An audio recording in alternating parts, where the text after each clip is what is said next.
الحمد لله رب العالمين، والصلاة والسلام على سيد الأنبياء والمرسلين.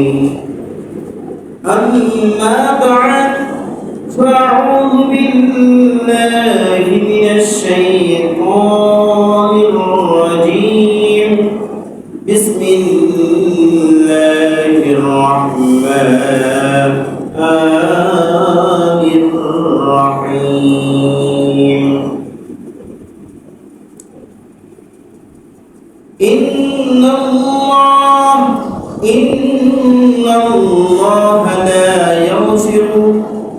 إن الله لا يغفر أن يشرك به ويغفر ما دون ذلك لمن يشاء إلى آخر الآية. وقال النبي صلى الله عليه وسلم: لا تتخذوا القبور مساجدا، كما قال عليه الصلاة والسلام. قال الشاعر العلام: दिन की सूरज डूब रही है हम लोगों के सामने, मुझे महशर में कि जब भाई मुस्तफा के सामने बलगल उला बिकमालिही कशफत तुजा बिजमालिही असलत जमीअ खिसालिही सल्लु अलैहि व आलिही। اللهم صل على محمد وعلى آل محمد كما صليت على إبراهيم وعلى آل إبراهيم إنك حميد مجيد. اللهم بارك على محمد وعلى آل محمد كما باركت على إبراهيم وعلى آل إبراهيم إنك حميد مجيد.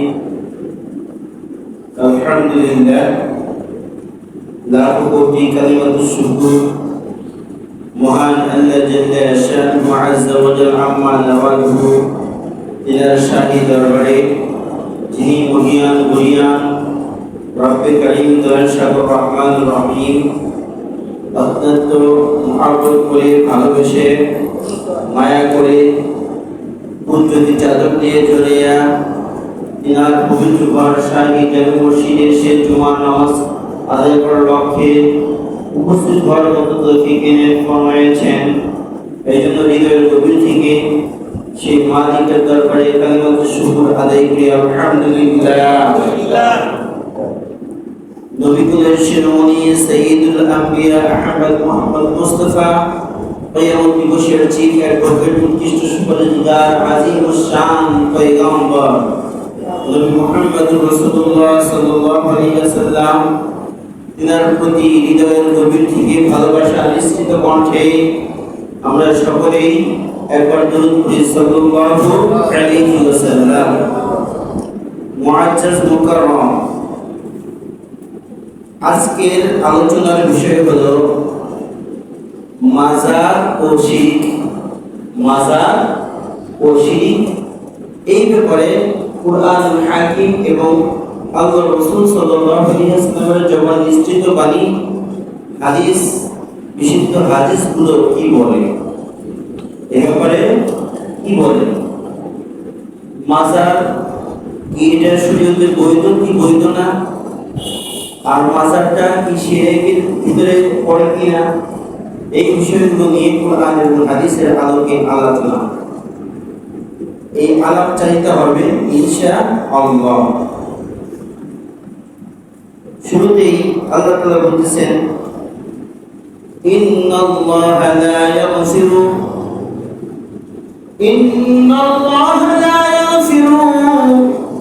আন ইউশরাকা বিহি ওয়া ইয়াগফিরু মা দুনা যালিকা লিমান ইয়াশা। সূরা নিসার 48 নম্বর আয়াতে আল্লাহ তাআলা বর্ণনা করতেছেন, ইন্নাল্লাহা নিশ্চয় আল্লাহ তাআলা লা ইয়াগফিরু ক্ষমা করবেন না। ইন্নাল্লাহা লা ইয়াগফিরু নিশ্চয় আল্লাহ তাআলা ক্ষমা করবেন না। কাদেরকে ক্ষমা করবেন না? আই ইশরাকা বিহি, যারা আল্লাহ তাআলার সঙ্গে কাউকে শরীক করে বা আল্লাহ তাআলার সঙ্গে কাউকে অংশীদারিত্ব করে, তাদেরকে আল্লাহ তাআলা ক্ষমা করবেন না। মা দুনা যালিক, এছাড়া যত গুনাহ রয়েছে, লিমান ইয়াশা, আল্লাহ তাআলার ইচ্ছা সেই গুনাহগুলো ক্ষমা করতে পারেন। মা দুনা যালিক মানে কি? শিরকের গুনাহ ব্যতীত যত ধরনের গুনাহ রয়েছে আল্লাহ তাআলা ক্ষমা করবেন। আর আল্লাহ তাআলা একদম শিরক মুক্ত, সেটা আল্লাহ তাআলা তার একটা ছোট্ট একটা সূরার ভিতরে, সূরা ইখলাসের ভিতরে বর্ণনা করেছেন। আমাদের সমাজে আমরা যদি কেউ চাকরির জন্য যাই, বাকরির জন্য যাই, যেখানেই যাই, আমাদের কি একটা সিভি জমা দিতে হয় না?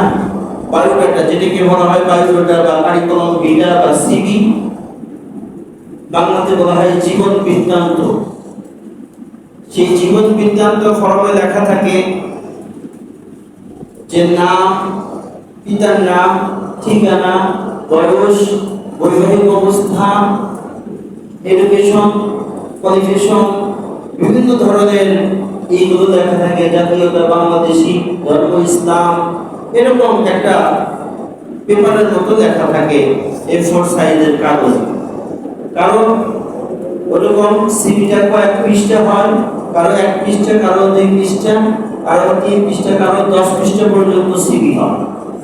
তো আল্লাহ সুবহানাহু ওয়া তাআলা কুরআন হাকিমের ভিতর তার একটা সিভি, তার একটা পরিচয় পত্র আল্লাহ তাআলা প্রেরণ করেছেন। সেটা হচ্ছে সূরা ইখলাসের ভিতরে। সূরা ইখলাসটা হচ্ছে আল্লাহ তাআলার পরিচিতি পত্র বা একটা সিভি।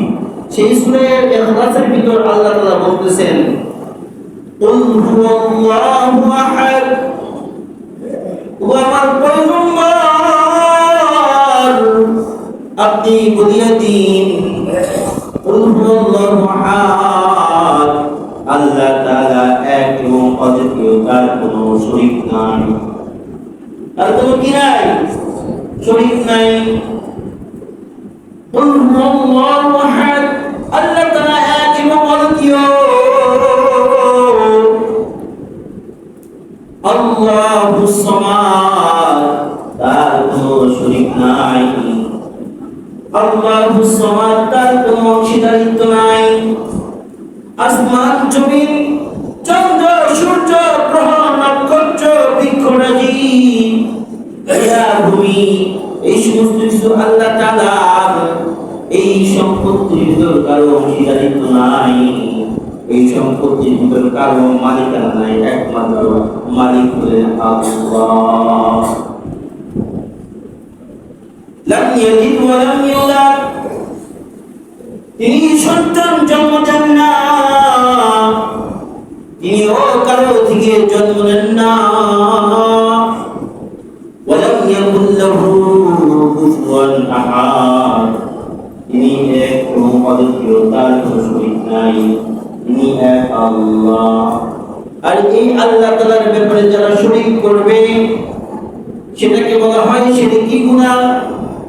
আল্লাহ তোমার সমস্ত গুনাহ খাতা মাফ করে দিবেন, বান্দার সমস্ত কার্যবিধিকে ভুল মার্জনা করবেন।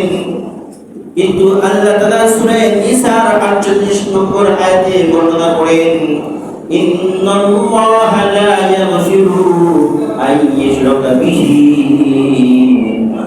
নিশ্চয় আল্লাহ তাআলা, ইন্নাল্লাহা, নিশ্চয় আল্লাহ তাআলা লা ইয়াগফিরু, ক্ষমা করবেন না, আন ইউশরাকা বিহি, তার সঙ্গে যাদেরকে শরীক করা হবে, যারা শরীক করবে তাদেরকে আল্লাহ তাআলা ক্ষমা করবেন না। ওয়া ইয়াগফিরু, এবং ক্ষমা করবেন মা দুনা যালিক, এছাড়া যত গুনাহ রয়েছে, সগীরা গুনাহ, কবিরা গুনাহ, যত গুনাহ রয়েছে, সমস্ত গুনাহ লিমান ইয়াশা, আল্লাহ তাআলা যদি চায় ক্ষমা করে দেন। তাহলে এটা হচ্ছে শিরক। তাহলে আমরা শিরক দ্বারা বুঝলাম যে আল্লাহ তাআলার সাথে শরীক করা বা আল্লাহ তাআলার ইবাদতের ভিতর কাউকে শরীক করা। যেমন আল্লাহ তাআলা সূরা কাহফের শেষের দিকে বর্ণনা করতেছেন, ফামান কানা ইয়ারজু লিকা রাব্বিহি ফালইআমাল আমালান সালিহান ওয়া লা ইউশরিক বিইবাদাতি রাব্বিহি আহাদা। এই যে আমরা আল্লাহ তাআলার বান্দা, আমরা আল্লাহ তাআলার বান্দা, আমাদের সবার কিন্তু একটা আশা আকাঙ্ক্ষা রয়েছে। সবার কি রয়েছে? আশা রয়েছে, আকাঙ্ক্ষা রয়েছে।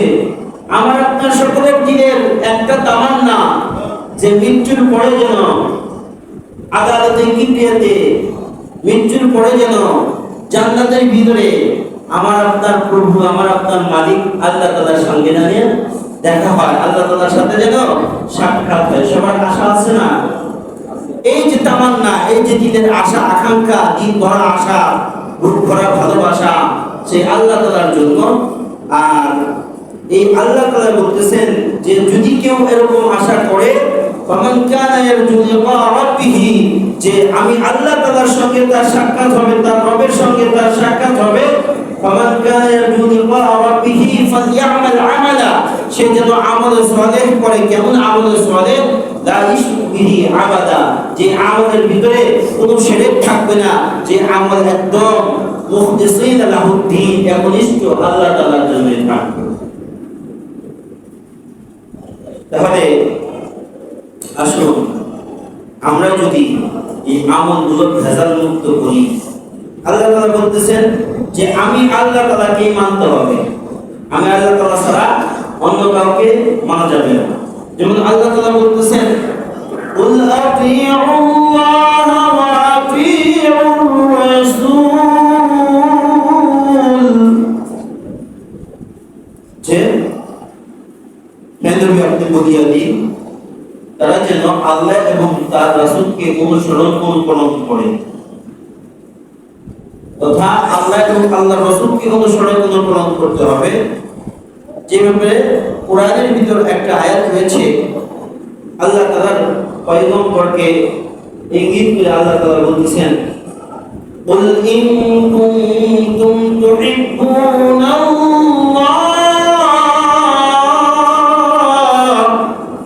ফাত্তাবিউনি ইউহিব্বুকুমুল্লাহ ওয়া ইয়াগফির লাকুম যুনুবাকুম ওয়াল্লাহু গফুরুর রহিম।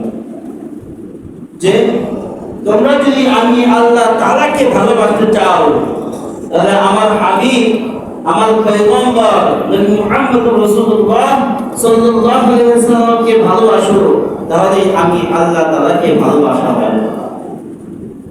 আর আমি তোমাদের সমস্ত গুনাহ খাতা maaf করে দিব। এই জন্য আমরা যারা চাইতেছি আমি আল্লাহ তাআলার সাথে কাউকে শরীক করব না। আর প্রত্যেকটা পিতারই এটা দেখতো যে তার সন্তানদেরকে শিরকের গুনাহ থেকে বিরত রাখা, শিরকের গুনাহ থেকে তার সন্তানদেরকে বিরত রাখা। যার কারণে আল্লাহ তাআলার একজন প্রিয় বান্দা লোকমান হাকিম আলাইহিস সালাম যিনি বৃক্ষ রাজের সঙ্গে কথা বলতে পারত, গাছগাছালিগুলো তার সঙ্গে কথা বলতো, কোন গাছ দ্বারা কি উপকার সেটা লোকমান হাকিম বর্ণনা দিতে পারত। এই যোগ্যতা কে দান করেছিলেন? আল্লাহ। সেই লোকমান হাকিম তার ছেলেকে বলতেছে, সূরা লোকমানের 13 নম্বর আয়াতে আল্লাহ তাআলা বলতেছেন, ইয়া বুনাইয়া লা তুশরিক বিল্লাহ, হে আমার বৎস, তুমি লা তুশরিক বিল্লাহ, আল্লাহ তাআলার সঙ্গে কাউকে শরীক করো না, আল্লাহ তাআলার সঙ্গে শিরক করো না। ইন্নাশ শিরকা লাযুলমুন আযীম, নিশ্চয় শিরক সবচেয়ে বড় গুনাহ। শিরক কি? সবচেয়ে বড় গুনাহ। আর শিরকের গুনাহ কি করে? সূরা আনআম এর 88 থেকে 89 আয়াতে আল্লাহ তাআলা বর্ণনা করেন যে ওয়ালাউ আশরাকু লাহাবিতা আনহুম মা কানু ইয়ামালুন, যে তারা যদি শিরক করত বা তোমরা যদি শিরক করো তাহলে তোমাদের সমস্ত আমলকে বিনষ্ট করে দিবে। যেমন ধরেন একটা গোডাউন ভর্তি পাট রয়েছে, গোডাউনে পাট রয়েছে, সেই পাটে যদি আগুন ধরা দেয়, আগুন যেমন জ্বালিয়ে পুড়ে সমস্ত পাটগুলো, বাংলাদেশের সোনালী আঁশ এই পাটগুলোকে যদি জ্বালিয়ে ছারখার করে দেয়, তাহলে যেমন ছাই হয়ে যায়, আমরা শিরক করার দ্বারা আমাদের যে ভিতরে যে আমলগুলো রয়েছে, আল্লাহ তাআলার ভালোবাসা, নবীর যে ভালোবাসা ছিল, সেটাকে এরকম জ্বালিয়ে পুড়ে ছারখার করে দিবে। আবার আপনার ভিতরে যে আমলগুলো রয়েছে সেই আমলগুলোকে একদম বিনষ্ট করে দিবে। আর শিরক যারা করবে তাদের সমস্ত আমল বরবাদ। এখন আমাদের আলোচনা চলতেছিল শিরকের উপরে নিষেধাজ্ঞা সম্পর্কে আয়াত। আর দ্বিতীয় আলোচনা হলো যে সহিহ হাদিস অনুযায়ী কবর পূজার নিষেধাজ্ঞা বা মাজার পূজা যেটাকে বলা হয়। মাজার পূজা কেউ রয়েছে অন্ধভক্ত, কেউ রয়েছে কি? অন্ধভক্ত। নিজের বাবা মার খবর নাই, এই ভালো শুনেন, নিজের বাবা মার খবর নাই, এদিকে সালা বাবা, নেংটা বাবা, পিতল বাবা, সেকল বাবা, মাটি বাবা ইত্যাদি যত বাবা রয়েছে, সমস্ত ভণ্ড, পাক পবিত্রতার তো কোনো কথাই নাই, এরকম বাবাদের কাছে যায়। আর আরেকটা বিষয় রয়েছে যে আমাদের মানুষ, বাংলাদেশের জনগণ এত পীর ভক্ত কেন? পীর ভক্ত কেন? এই জন্যই, কারণ পীর আউলিয়ার মাধ্যমেই আমার আপনার বাংলাদেশে এই সোনালী বাংলার জমিনে এই ইসলাম বিস্তার হয়েছে। কিন্তু সেটা ঠিক আছে, সেই ব্যাপারে আল্লাহ রাসূলের হাদিস সহিহ মুসলিম এর 976 নম্বর হাদিসে আল্লাহ তাআলার পয়গম্বর বলেছে, যুরুল কুবুর ফাইন্নাহা তাযাক্কারুকুমুল মাউতা, যে তোমরা কবর জিয়ারত করো, কবর জিয়ারত করো, কিন্তু কবর এরকম ভাবে জিয়ারত করা যাবে না যে জিয়ারতটা করলে শিরক হয়ে যায়। কবর জিয়ারতের কথা আসছে, কবরে সিজদার কথা আসে না। অন্যত্র হাদিসে আল্লাহর পয়গম্বর বলতেছে, লা তাত্তাখিযু কুবুর মাসাজিদা, লা তাত্তাখিযু কুবুর মাসাজিদা, যে তোমরা কবরকে সিজদার জায়গা বানাইবা। এখন আমার বাংলার জমিনে ইসলাম প্রচার করতে এসেছিলেন শাহজালাল, শাহপরান, ইব্রাহিম বলখি, শাহ মখদুম, এই যে বড় বড় যে আউলিয়াগুলো আমার আপনার বাংলাদেশে আছে, ওনারা কি ভালো মানুষ না মন্দ মানুষ? একদম ভালো মানুষ। সেই ভালো মানুষটা শুয়ে আছে, তার কবরে যে আপনি ফুল দিতেছেন, ফুল দেওয়ার কোনো বিধান নাই। তার কবরে যে সেজদা দিতেছেন, সেজদা দেওয়ার কোনো বিধান ইসলামে নাই। তার কবরে যে আপনি চাইতেছেন, চাওয়ার বিধান মাজার না।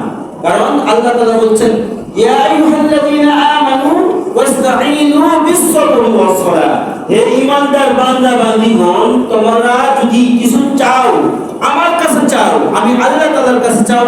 আল্লাহ তাআলা বলেছেন উদউনি আস্তাজিব লাকুম, আমি আল্লাহ তাআলার কাছে চাও, আমি তোমাদের চাওয়ার জবাব দিয়ে দিব। কিসের মাধ্যমে চাইতে বলছে? ওয়াস্তাঈনু বিস-সাবরি ওয়াস-সালাহ, নামাজ এবং ধৈর্যের মাধ্যমে আল্লাহ তাআলার কাছে চাইতে বলছে। অর্থাৎ মাজারে যায় যদি চান, কার কাছে চাইবেন?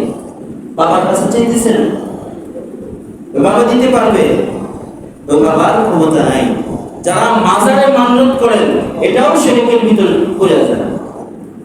আবার এলাকায় যারা পীর রয়েছেন, পীর ছাড়া জান্নাত নাই, এগুলো কথা যারা বলেন, আল্লাহ রাসূলের পক্ষ থেকে এই কথা আসে নাই যে পীরের পায়ের নিচে জান্নাত, এই কথা আসে নাই। এই কথা আসছে যে তাহতা আকদামিল উম্মাহাত, আল জান্নাতু তাহতা আকদামিল উম্মাহাত, মায়ের পায়ের নিচে সন্তানের বেহেশত, মায়ের পায়ের নিচে সন্তানের বেহেশত।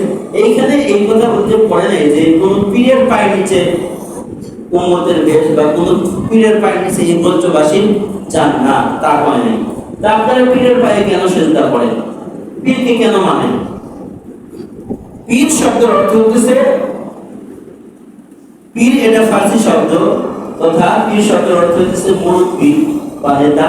মুরব্বি মানবেন যেই যাকে দেখলে আল্লাহ এবং আল্লাহ রাসূলের চেহারা আমলে পড়ে, যাকে দেখলে আপনার আমল করতে ভালো লাগে, যাকে দেখলে আপনার নামাজ কালাম পড়তে, হজ করতে, রোজা করতে ভালো লাগে, এরকম লোক যদি দেখেন, তাকে আপনি পীর মানতে পারেন। এছাড়া যদি আপনি এমন পীর মানলেন যাক দেখলেই গাজার আসর বসাইতে মন চায়, যাক দেখলেই লালন শাহর ওই মাজারে গিয়ে যেরকম নারী পুরুষ বেহায়াপনা একসাথে এটা মনে চায়, সেটা ভণ্ডামি ছাড়া আর কিছু না। এই জন্য যেহেতু আল্লাহ তাআলার পয়গম্বর বলেছেন লা তাত্তাখিযুল কুবুর মাসাজিদা, কবরকে মসজিদ বানায় না, আর কবরকে ওরকম টাইলস মিস করে ওরকম গম্বুজ দেওয়া, এগুলো একদম নিষেধ। স্পষ্ট হাদিসে আল্লাহ তাআলার রাসূল বর্ণনা করতেছেন যে লা তাত্তাখিযু কবরি ঈদান ওয়া লা তাজআলু বুয়ুতাকুম কুবুরা, যে আমার কবরকে তোমরা ঘর বানিও না, আর আমার কবরকে তোমরা ঈদ বা আনন্দ উল্লাসের জায়গা বানাও না। আজ দেখা গেছে যে এমপি মন্ত্রী ভোটে দাঁড়ানোর আগে কি খালেদা জিয়া, কি শেখ হাসিনা, কি শেখ রেহানা, যত ধরনের এমপি মন্ত্রী আছে, নির্বাচনের আগে ওই মাজারে যায়। নির্বাচনের আগে কোথায় যায়? মাজারে যায়। এটা একদম শিরক। নির্বাচনের আগে মাজারে কি? আল্লাহ তাআলা তো বলছে ওয়াস্তাঈনু বিস-সাবরি ওয়াস-সালাহ, উদউনি আস্তাজিব লাকুম, বান্দা তুমি আমার কাছে চাও, তুমি কেন মাজারে যাও? মাজারে কি যেতে বলছে? যেতে বলে নাই। আপনি কেন মাজারে যেতে চাইবেন? নির্বাচনের আগে বাবার কাছে যায় দোয়া নেন, বাবা দোয়ার ভান্ডার নিয়ে বসে আছে, নাউজুবিল্লাহ। ছেলে সন্তানের জন্য মাজারে যায়, মানত করে, এগুলো সম্পূর্ণ একদম শিরক। আর এই শিরক গুনাহ আল্লাহ তাআলা ক্ষমা করবেন না। ইন্নাল্লাহা লা ইয়াগফিরু আন ইউশরাকা বিহি, আল্লাহ তাআলা শিরক গুনাহকে ক্ষমা করবেন না। এজন্য আল্লাহ তাআলা আমাকে আপনাকে শিরক গুনাহ থেকে বাঁচার জন্য তৌফিক দান ফরমান, আমিন। এরপরে হাদিসে আল্লাহ তাআলা বলতেছেন যে কবর জিয়ারত করবা, কবর জিয়ারতের সুন্দর সিস্টেম রয়েছে। যেমন কবর জিয়ারতের মাধ্যমে যদি মনে হয় তাদের কারণ মাউতা, কবরের কাছে যাওয়ার দ্বারা যেন তোমার এই কথা খেয়াল হয় যে তাদের কারণ মাউতা, আমি নিজেও এভাবে মারা যাব, আমার নিজেরও কবরস্থ হইতে হবে, এটা যেন স্মরণ হয়। স্মরণ হওয়ার মাধ্যম দিয়ে যেন তোমার দিলটা নরম হয়, আর তুমি যেন আল্লাহ তাআলার ইবাদত বندگی ভালোভাবে করতে পারো। এইটা কবরকে সেজদার জায়গা বানাতে দেব না। আবার আরেকটা কথা আল্লাহ তাআলা বলতেছেন, আল্লাহ তাআলার পয়গম্বর বলতেছেন যে লা তাত্খিযুল কুবুর বুয়ুতাকুম, ঘরকে তোমরা কবর বানাও না, তোমাদের ঘরকে তোমরা কবর বানাও না। মানে আপনি যে ঘরে বসবাস করেন সেই ঘরটা কবর বানায়েন না, সেই ঘরে কিছু তাসবিহ তাহলিল পাঠ করেন, কিছু নফল ইবাদত পাঠ করেন। যেমন সেই ঘরে আপনি সুন্নাত পড়েন, নফল নামাজগুলো আছে পড়েন, যেমন ইশরাক, সূর্য ওঠার পরে ইশরাক নামাজ রয়েছে। ইশরাক নামাজ পড়ার মাধ্যমে আল্লাহ তাআলা তার থেকে ওরকম দরিদ্রতা, সারাদিনের যে বাধা মুসিবত তার থেকে দূর করে দেয়, দরিদ্রতা তার থেকে চলে যায়।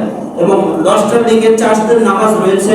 চাষতের নামাজ 2 রাকাত চাষতের নামাজ পড়ার দ্বারা এরকম আল্লাহ তাআলা ওয়াদা দিয়েছেন, যে ব্যক্তি চাষতের 2 রাকাত নামাজ পড়বে আল্লাহ তাআলা তাকে দরিদ্রতা স্পর্শ করাইবে না। এবং সূরা ওয়াকিয়া যদি বাদ মাগরিব তেলাওয়াত করা হয়, তেলাওয়াত করলে সেই সূরা ওয়াকিয়া এইগুলো দেখবেন যে আপনার যে দরিদ্রতার যে ভাব সেটা আল্লাহ তাআলা দূর করে দিব, আপনার ঘরে রিজিকের অভাব হবে না। এবং সেই ঘরে আপনার দস্তরখানায় খাবার খান, খাবার খাওয়ার দ্বারা আপনার ঘরে রিজিকের তঙ্গি, রিজিকের যে সংকট, সেই সংকটটা আল্লাহ তাআলা দূর করে দিবেন। ইনশাআল্লাহ আমরা অবশ্যই এইগুলো আমল করব। তাহলে 1 নম্বর কথা, আমরা শিরক করব না। 2 নম্বর কথা, আমরা মাজার পূজারী হব না। 3 নম্বর কথা, আমরা আল্লাহ তাআলার ইবাদত বন্দেগী যেটা ইসলাম প্রদান করেছেন, যেটা আল্লাহ রাসূল থেকে বাতলানো হাদিসের মাধ্যমে এবং কোরআনের মাধ্যমে যেটা পেয়েছি, সেই বিষয়টা নিয়ে আমরা ওরকম আলোচনা এবং মুযাকারা করব, সেটার উপর আমল করার চেষ্টা করব ইনশাআল্লাহ। তাহলে আলোচনা ছিল কবর পূজা তথা শিরক এবং মাজার। আমরা শিরক করব না এবং মাজার পূজারী হব না। আল্লাহ তাআলা আমাকে আপনাকে সকলকে তৌফিক এনায়েত ফরমান। আমিন।